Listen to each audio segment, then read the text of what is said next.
It's time for a new adventure from Ride On with Friends.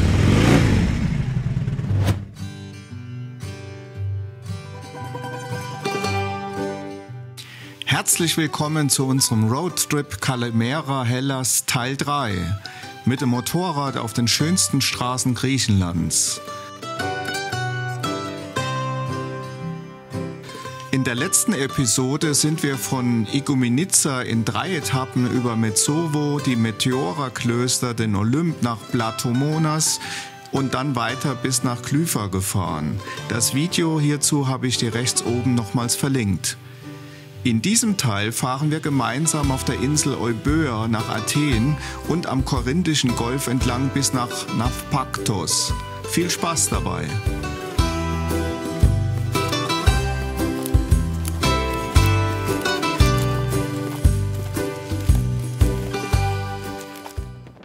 Der heutige Fahrtag erstreckt sich über 240 Kilometer zum größten Teil auf der Insel Euböa.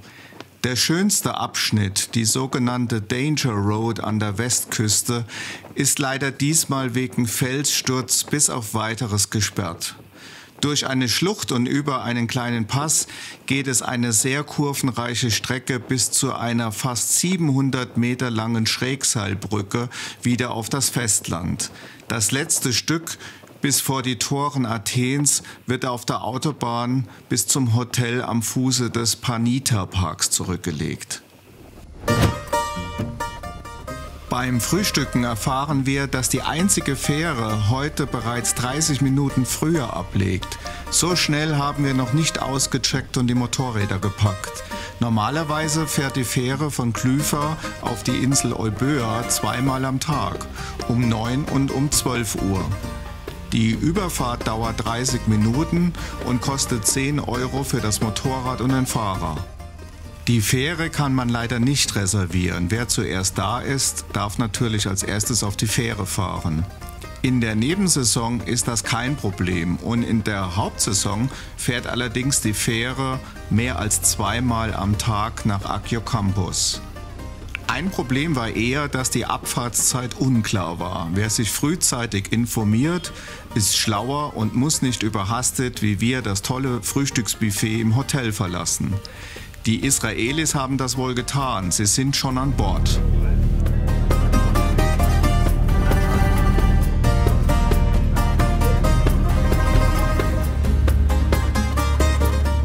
Die Überfahrt ist sehr kurzweilig und zeigt noch einmal, wie schön die kleine Badebucht von Klyfa und der Golf von Malia ist. Nach 30 Minuten Überfahrt sind wir in Agiocampos angekommen und folgen nun der Straße ins Landesinnere in Richtung Limni. Bei Prokopi startet dann eine Traumstraße für Motorradfahrer.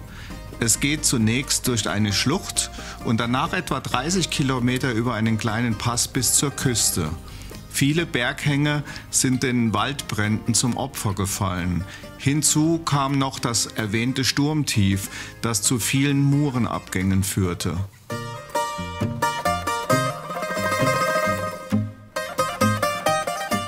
Motorradfahrer sollten unbedingt die Landstraße 77 ein paar Kilometer nach Vutas in Richtung Süden auf der kleinen asphaltierten Bergstraße nach Maruli und schließlich weiter bis zur Küste nach Rovis fahren.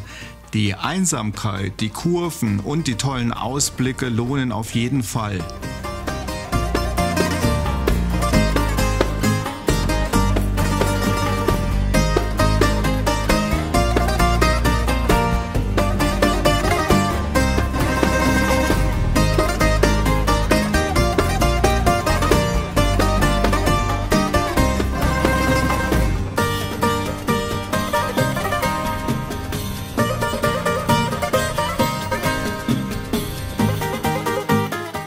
Bei Limni geht es wieder sehr kurvenreich in Richtung Landesinnere durch verschiedene Waldabschnitte bis nach Mantuti.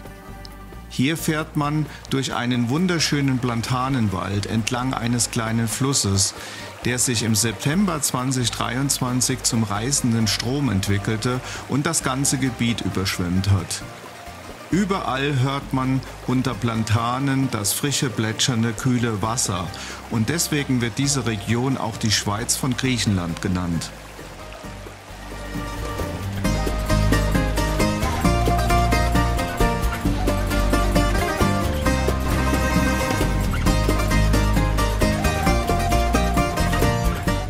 Wieder auf der Landstraße 77 angekommen, erreichen wir nach Prokopi zunächst eine Schlucht und dann eine etwa 30 Kilometer lange, sehr kurvige Straße über eine Anhöhe bis zur Küste.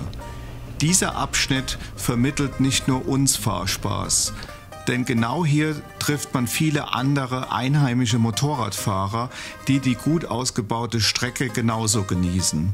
Für die einheimischen Biker ist diese Route schon lange kein Geheimtipp mehr.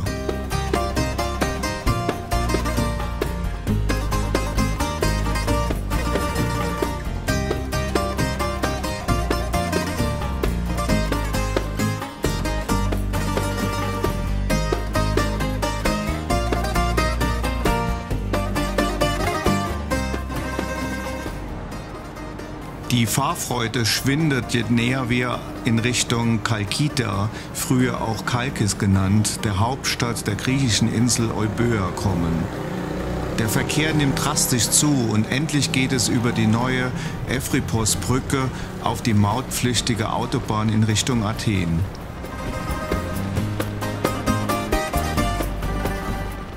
Noch 70 Kilometer und dann ist das Hotel Cavalerie Palace am Fuße des Panitar-Parks endlich erreicht. Das Hotel ist nichts Besonderes. Ich habe das preisgünstige Hotel aufgrund der Lage und des großen Swimmingpools ausgewählt. Empfehlenswert ist von hier aus ein Ausflug hoch auf die über 1300 Meter hohe Panitar-Hochebene, von wo aus man bei schönem Wetter einen wunderbaren Blick auf Athen genießt. Wenn man den Verkehr nicht scheut, dann bietet sich natürlich auch ein Ganztagesausflug nach Athen, zum Beispiel zur Akropolis an.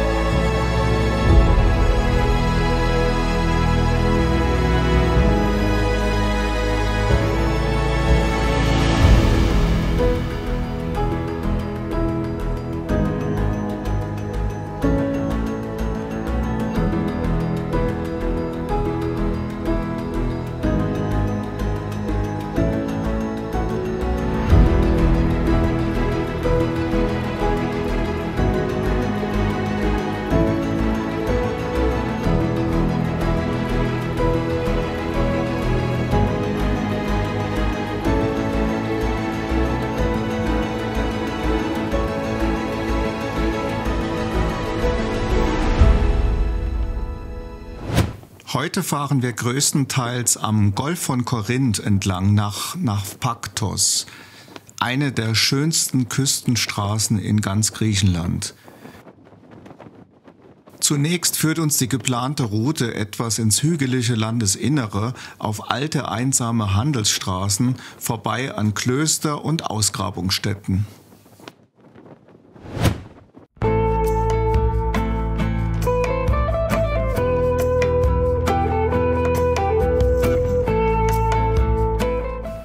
Für uns ist es eine Wohltat, dass wir endlich wieder aus der Großstadt Athen mit dem Stop-and-Go-Verkehr in das verkehrsarme Landesinnere fahren können. Wir lieben es, in der kurvigen Bergwelt zu cruisen, wenngleich die Temperatur bereits wieder 32 Grad um 11 Uhr Vormittag anzeigt.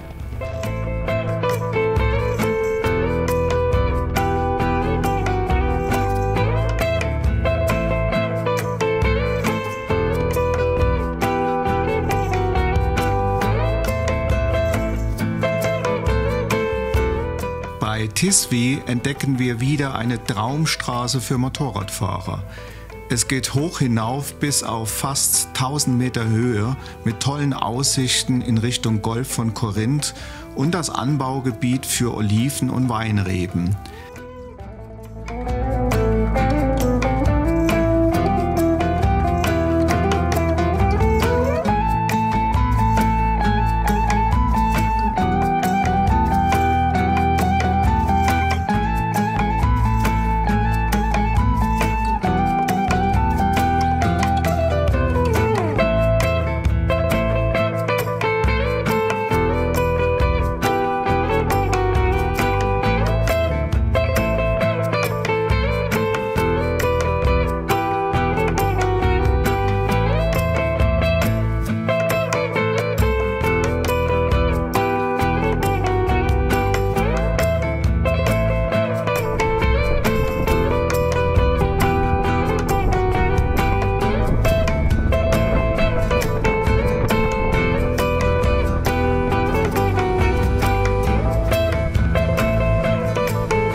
ständigen Anblick der vielen Bienenstöcke für den griechischen Honig schließt man gerne für ein paar Minuten sein Helmvisier, um nichts zu riskieren.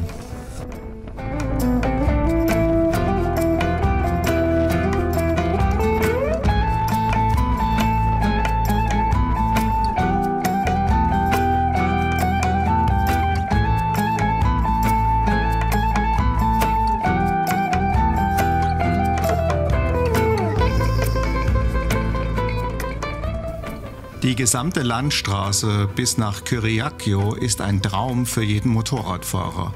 Kurz nach Kyriaki könnte man noch einen sehr kurvigen Abstecher mit bis zu 10% Gefälle zum Kloster Heiliger Lukas machen.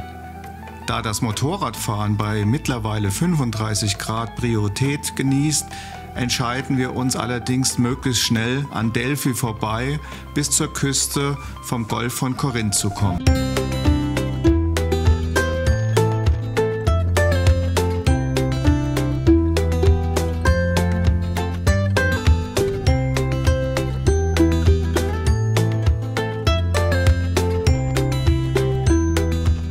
Von Itea nach Navpaktos fährt man auf einer der schönsten Küstenstraßen Griechenlands, wenn nicht sogar Europas, auf der E65. Bis nach Navpaktos sind es ca. 85 Kilometer auf einer gut ausgebauten Straße mit erstaunlich wenig Verkehr in der Nebensaison Anfang Juni. Falls man für einen kurzen Zwischenstopp den einen oder anderen lohnenswerten Küstenort besuchen möchte, muss man auf einer Stichstraße von der E65 zur Küste abbiegen.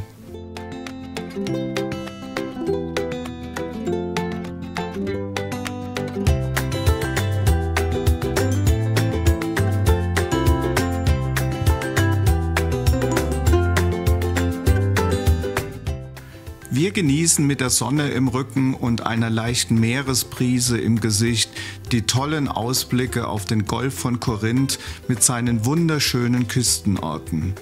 Die Vorfreude auf ein Bad im Meer nimmt mit jedem Kilometer zu.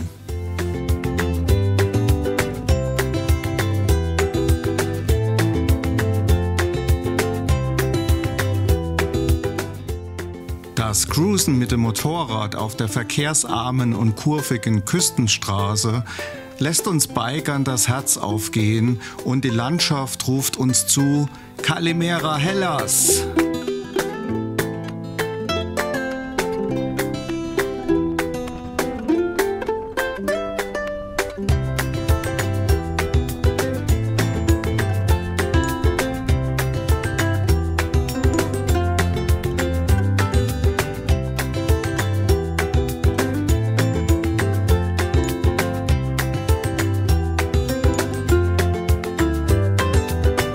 In der Ferne sehen wir bereits die Rio-Andirio-Brücke, die das Festland mit der Insel Peloponnes verbindet.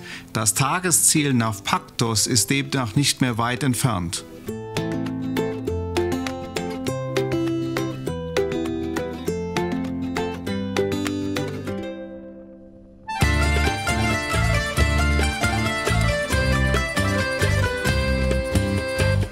Neben der Traumstraße am Golf von Korinth ist auch das Hotel Lepanto Beach sehr empfehlenswert. In der Nebensaison darf man sogar sein Motorrad geschützt im Innenhof abstellen. Das Hotel zeichnet sich nicht nur durch seine Lage direkt am Meer mit eigenem Strand aus. Das Hotelpersonal ist sehr freundlich, die Zimmer sind modern und das Frühstücksbuffet ist sehr vielfältig.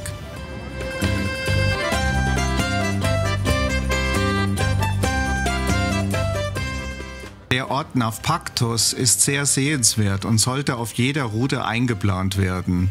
Wegen seiner strategisch günstigen Lage im Golf von Korinth war Navpaktos immer sehr stark umkämpft. Im späten Mittelalter hatten die Venezianer den Ort erobert und ihm den Namen Lepanto gegeben. Sie bauten auf einem Hügel über der Stadt eine mächtige Festung und auch der Hafen wurde von ihnen durch eine starke Mauer gesichert. 1499 haben die osmanischen Truppen des Sultans die Stadt eingenommen. Im Oktober 1571 kam es dann zur großen Seeschlacht zwischen der Heiligen Liga des Abendlandes und dem Osmanischen Reich. 38.000 Seeleute kamen ums Leben. Nach dem Sieg der Heiligen Liga erfolgte eine erneute Herrschaft durch die Osmanen ab 1701 bis zur Unabhängigkeit Griechenlands. Heute hat Navpaktos ca. 30.000 Einwohner.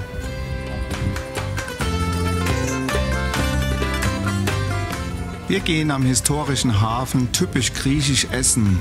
Morgen überqueren wir die Brücke auf den Peloponnes und starten den nächsten Teil unserer Rundreise mit dem Motorrad.